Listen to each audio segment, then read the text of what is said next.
यसमा अर्को रेसिपी हुन्छ म्यागी हाल्नुपर्छ यसमा हो। अनि तपाईहरुलाई देखाउने छु कसरी बनाउँदैछु म भनेर हो। अन्त मैले चाहिँ ट्राई गरेको यो हो कस्तो हुँदो रहेछ भनेर। अब बनेपछि चाहिँ तपाईहरुलाई अर्को म देखाउने छु के हुन्छ यसमा भनेर। अहिले खाली दुईटा मात्रै युज गरेको छु, कति लाग्छ मलाई त्यति थाहा छैन हो। फर्स्ट टाइम ट्राई गर्दैछु। यो चाहिँ म्यागी हो। म्यागीलाई चाहिँ फ्रेस मतलब यसमा मसिनो पारेर चाहिँ बनाउनुपर्छ हो।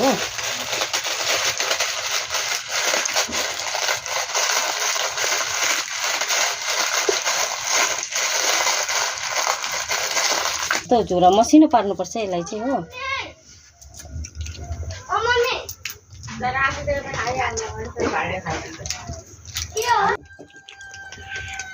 यसलाई चाहिँ गिलो हुन्छ जस्तो बनाएपछि भयो होइन त ल।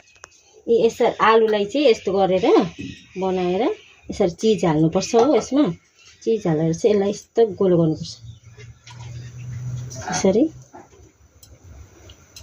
मैले पनि फर्स्ट टाइम ट्राई गरेको हो। म चाहिँ फर्स्ट टाइम ट्राई गरेर चाहिँ यसरी बनाएर चाहिँ तपाईहरुलाई देखाएको हो।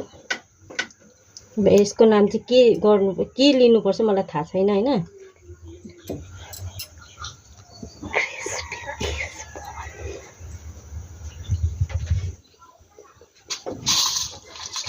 यसलाई चाहिँ मिमीमा यसरी डिप गरेर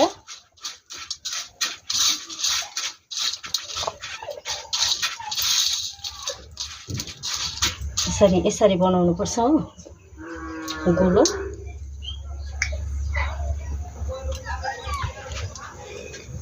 यो चाहिँ मैले बनाइसकेको छु हो। अब फ्राई गर्नुपर्छ यसलाई हो।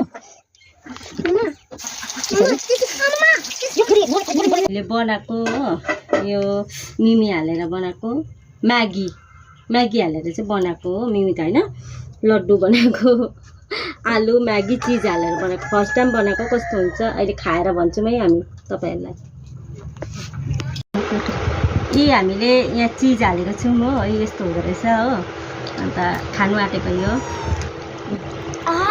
कस्तो भयो दामी देखिन्छ है। दामी